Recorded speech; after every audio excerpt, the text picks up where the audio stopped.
Not open up a business with no clientele. Like, do not. Like, the second don't, that's very important, that I feel like we all, anybody that's a business entrepreneur, we look for our family to, come in and support us, come in and get the services, but they're not our market. Yeah. Our family, your family is not your market.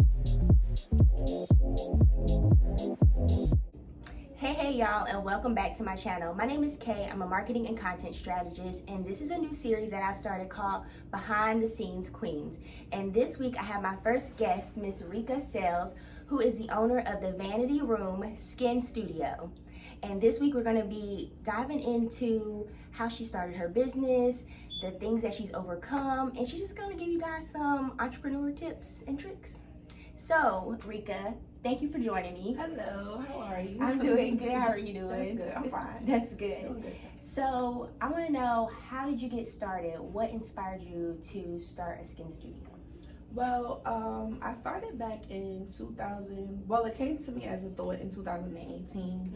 I wanted to go in business for myself because I was working at a government job that I really wasn't feeling, that was really weighing not only on my body but on my mind, So I was trying to think of ways to hurry up and get out without going to school for too long and, trying to find a lucrative career that will make me money. Right. And also be beneficial to others.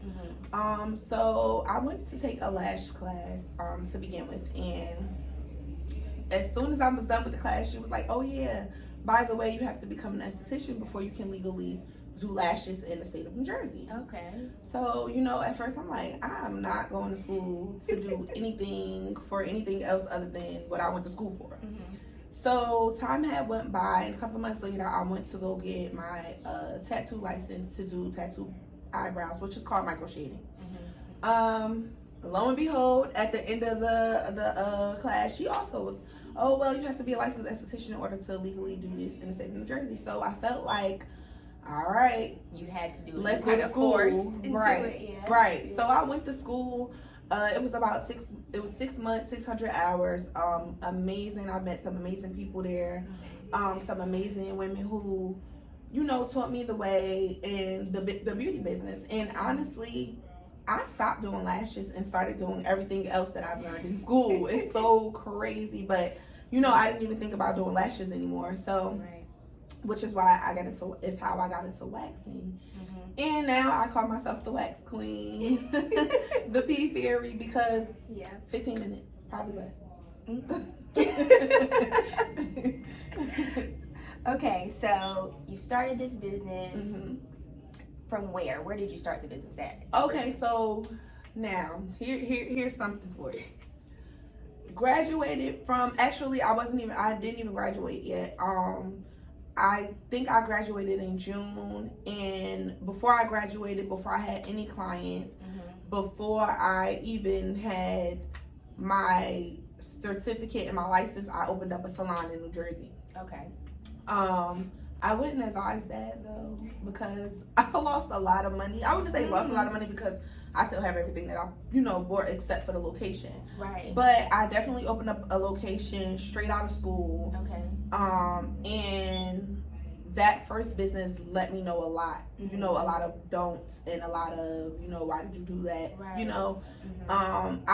Naturally. So what's one of the don'ts? One of the don'ts is do not open up a business with no clientele. Like, do not. Like, the second don't, that's very important, that I feel like we all, anybody that's a business entrepreneur, we look for our family to, come in and support us, come in and get the, the services, but they're not our market. Yeah. Our family, your family is not your market. So, before I used to get, kind of like, what do you call it? I used to get discouraged and I used to be upset, like, why y'all not supporting me? You know what I'm saying? But at the end of the day, I had to learn that they're not your market. So you have to learn your market as well. You have to learn who your clientele is. Right. Smart. Well, yes. So you opened in New Jersey. Yes. How did you end up in North Carolina? Okay. So I opened up the salon in New Jersey. Within 6 months, it closed down. I failed. Like, that was my first big fail. But I feel like I failed for multiple reasons. One being I was pregnant. So And you know, with my business, I'm a licensed esthetician. So with my business, it's a lot of touching and feeling and a lot of exchange of energies, and I didn't want that. Right. So I took a general decision to just close the business down, so that I can go have my baby. And really, at that time, we were looking for a house, and in New Jersey, it's not really affordable to buy homes. Right. So we came to North Carolina because, you know, my family is here, my grandma's here, my sisters were here, you know, to kind of like, you know, bring the families together so that our children could grow up together and everything. So when I came down here, I still had it in my mind that I was going to open up a business. And that's what I did. Like, I still had that business mentality. Yes, behind me, yes. Which is great because you didn't allow that first failure to stop you. You Right. kept going, you learned from it. Like, you know what to do and what not to do now. Right. In order for you to have your own space now again Right. and to be successful. So it's all about Yes. market research, learning, and trial and error. Yes, Because ma'am, yes. you just like stepping into a business, you really don't know what you're getting yourself into or what it will throw at you. At all. And Right. honestly, I thought about taking business classes and things like that, but I found that mentors are much better. Like women who are in the same field as me that have been here 10 to 15 years. Right. There are a lot of women that love to help other women, you know, Right. help us step and take the steps that they kind of miss. And it's like right there. It's planned out for you. So my mentor, 6 Figure Spa chick, she does good. Like a lot of women can't handle her, you know, aggressive ways, but I need that. I need somebody to be like, girl, what is going on this quarter? Like, why isn't this, you know, what are you doing? Right. And I feel like, you know, she helped me out a lot with not only getting clients, but retaining clients and learning my back office and things like that. Right. Yeah, I definitely had a coach too. Right. It's like I don't know what I'm doing, so I need somebody in a similar field to guide me and show me what I need to do in order for me to be successful. Exactly. Yeah. And 9 times out of 10, they made the mistakes that you're going to make over the time because they've been doing it for so long. Right. So that's another thing. Like I see a lot of coaches that been 2 years and 3 years in. I'm 3 years in, and while a lot of women look at me like, when are you going to start coaching? When are you? I'm not. Right. Because really, I'm not where I need to be to be telling somebody else and, you know, what they need to do. I probably could start you off, but I still don't feel like I have enough knowledge to tell somebody how to successfully run their business. Because I'm still learning. Yeah, and it's not a requirement either. Right. People always like, oh, you got to do coaching or you got to teach somebody. Yes. Like, you don't have to if you don't want to. Like, Yes. maybe doing a one-time webinar or a one-time, you know, event to tell May help. people. Yeah, Right, but right. it doesn't have to be a consistent thing. All the Right. time. Yeah. Right. So, next question. Now, you had the location here, so did Right. 6 Figure Chick teach you how to get into the location here to make it more successful compared to being in New Jersey? No. Okay. She taught me more. I learned from her more ways of how to get clientele and retain clientele. But as far as coming into the building, okay, so first I started in my home. I had like a den that I kind of decked out to be like, that. right, to be like, you know, my little lash room / wax room. But then I got too big. Like I was starting, my clientele was picking up so much, so I had rented out a little suite on Riley Road, and that was good. But I felt like my business had grown tremendously within 6 or 7 months. Like I wasn't even there a whole year before I had told her like, look, this is not gonna work for me. I gotta go. So I honestly was looking for a building to go solo. I met my business partner, and we ended up coming on together. And we got the building. And I always thought it was a good idea to rent out suites to other smaller professionals like myself. Right. So where this is not your home. Like I don't like when the girls come here, I don't want them to stay here.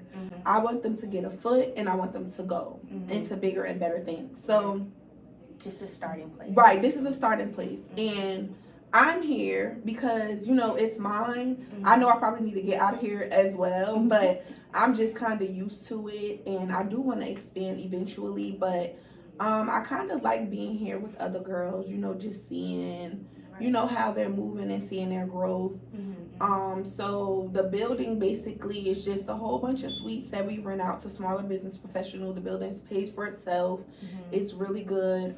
We do get like a little bit of an income off of it, just a little bit. But for the most part, it's about the girls when they leave. Like when they say, hey, my lease is up now, I found a bigger space. I think that's incredible. Like I find that amazing. You know, yeah, like just it's just a stepping stone. Right. You know, this is just the beginning for bigger, I feel like. And better, yeah. Right. So you said you were overflowing with clientele at the suite that you first started in. So how did that happen?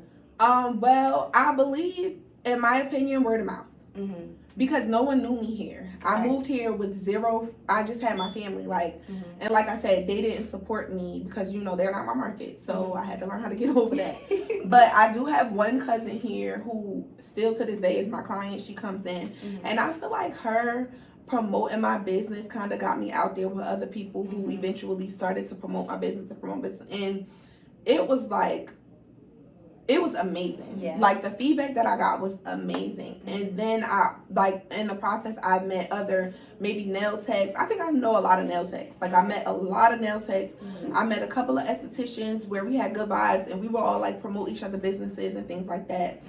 And I find that when you, like, in this business, it's very, very catty. So when you find a good group of girls that you get along with and things like that, it works. It works perfectly. Like it ends up being beneficial to all because the more you promote my business, the more I can promote your business. My followers are different from your followers, and that's what I feel like. Mostly, like it was word of mouth. Each other. Right, word of mouth and supporting each other, right. And you were doing network events, because that's how I met her, y'all. Yes, we met at network event. Yes, and I plan on doing more of those this year as well. Like this year, I really took a step back because I started school, and school kind of took a lot from not only my business, but my life and the things that I usually like to do, but it was beneficial. I needed it. So what are you in school for now? Well, I graduated a couple of months ago to be a licensed instructor for esthetician. Okay. Esthetician instructor, and I did that because legally to give classes here you have to be a licensed instructor. So I did that to do that. But then as I got into the school and I started working for the school, I realized that may be something that I want to do eventually. Open up an aesthetic school. Okay. Here in Fayetteville eventually, but. Who knows? all the ideas coming together. Right. Okay. Right.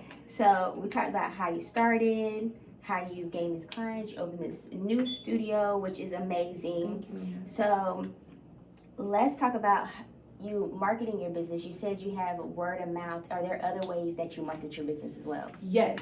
There are many different ways that you can put your face out to your business. We have flyers, we have Facebook groups, and that's actually how I started as well. I deleted millions of people from home, and I went into Facebook groups and I just added strangers, complete strangers, and I DM'd those complete strangers like, hey, I'm a new business, I'm having a wax sale, 2 for this and 1 for that, and a lot of women came, and a lot of women. Just by I know it sounds weird to jump into a stranger's DM to talk about your business, but it really works, like, because they don't know you, you know? Right. Even if you're from here, a lot of times people be so wrapped up in their own world that they don't know that you here have a business. So a lot of times I will just jump in, introduce myself, say, hey, I'm having a wax sale on this, or I'm doing a facial for that, and they will come in and then they would promote my business. Like they would, retweet and reshare or whatever, and that also helped as well. Okay. We also have another way that I feel like maybe my Instagram. I'm probably gonna do a class later on how to set your Instagram up to be found as a waxer, as an esthetician, because there are things that need to be in your bio so that your page can be the first page to come up. So what's one thing right now? One thing that you can put in your bio is where it says your name. You can put the city that you're in, what you do, and that. Because when they search Fayetteville Brazilian wax, they're going to find me. I'm the first one to come up. Because that's my name. Like, can't go wrong, Yeah. So a lot of times they hashtag it. I'm still going to come up because I use it in my hashtags. I put it in my bio. And I feel like that's the easiest way. Right. So it's the geotag. Right, the geotag and things like that. People to see you. Yeah. Right. Right. Yeah, hashtags are very vital on Yes. Instagram. Like, it has helped so many people find me. They're like, oh, I found you from a hashtag. It's like you never think it will work. But it does. Yes, once It you does. see it, it's crazy. Yes. Yeah, and then the strategy for Facebook that you talked about, I have heard of people doing that where they get rid of their friends and family because they're not like necessarily going to support them. Right. So they find their ideal client, they connect with them and build those relationships. Right. And I think what people get, it's not that they don't support you. Mm-hmm. Like I had to come out of that as well. Mm-hmm. Like it's like a humbling thing. This year was very humbling for me. Right. And it's not that they don't support you. It's just that they're not your target market. Right. I don't want my grandma's on my Instagram, but I don't want my grandma coming in there for a wax. Like grandma, please, a facial maybe, but a wax. You know what I'm saying? So Right. that's how you gotta kind of look at it. Like, oh, well, definitely they're not my target. So you Mm-hmm. can't really get Upset with them. upset Mm-hmm. because some aunties don't like to get waxed. Right. Some aunties don't like. If I had a dime for when I was doing facials, how many times a black woman said to me, I thought that was for only white people. I thought only white women did that. Mm-hmm. And it's like, right, you have to have only white people take care of their self. Like, are you serious? Like, is that, So I'd be rich. I wouldn't even need to do this. But like I said, like they're not your target. So try not to get too upset with your friends and family because they're not for you. Like, yeah, that's just it. So to wrap things up, let's talk about one piece of advice that you would give a entrepreneur who is about to start or who is in business in order for them to actually see success, to grow. A word of encouragement for them. One important thing that I would say to you entrepreneurs who are just starting, who are trying to figure it out, don't give up. Ooh, that's a good one. Don't give up. I like it. I don't care if you're going 2 miles. I don't care if you're going 10 miles. I don't care if you're going 50 miles. The point is that you're going. Right. As soon as you stop, that's when everything ends because right, because you're not going anymore. Right. But as long as you're going, it doesn't matter how fast or how far you've gotten. Don't give up because consistency is always going to win. Oh, yes. Consistency, I'm living proof that consistency will always win. I have good seasons and I have bad seasons. But I live in both. Also, bask in your badness because that's a time where you need to reevaluate yourself and say, what is it that I need to change or what is it that I need to work on so that things can be a little bit more different, you know? You're never always going to be good. Nobody ever always have good days. So I would say be consistent, don't stop, and keep going. Right. I like it. Yes. I definitely agree. Yes. Because when you slow down, you kind of lose that momentum. But if you just go at least 5 miles per hour, you're still going, and it's going to make a big difference. Right. Yeah. Because I have off months where, like, around September, October, women don't get waxed. I don't know, like, what it is, but then that's when I find something else. Like, okay, let me learn something new. Let me learn a new trade. Let me go figure out this. Or I'll go back and just change my whole business around. Like, I'll work on something within myself even. Like, okay, I'll take this as a break to chill out. Right. Because I've been in overdrive the last couple of months. So just don't stop. That's it. Right. Just don't stop. And that's great. You continue to keep growing so that you can give your clients the best and show them new things whenever they are consistently coming back. Right. All right, let people know where they can find you. Where are your handles? My Instagram handle is at the Vanity Room Skin Studio. My Facebook handle is Reaka King. And I also have YouTube. It's also the Vanity Room Skin Studio. And my suites are Vanity Suites located at 726 Ramsey Street, Fayetteville, North Carolina, 28314. I'm sorry, 28301. Come out, get a wax. We got a lot of other business in here. We have nail techs. We have another esthetician, 2 other estheticians in here. So, if you don't fit with one, you can always fit with another. And yeah, that's it. Thank you. Thank you for having me. Thank you for joining me. Y'all, I'm going to link all of that below in the video because she gave y'all a lot. Yeah. We'll see you guys next time. If you really enjoyed this video, let us know in the comments below. And make sure you subscribe to my channel.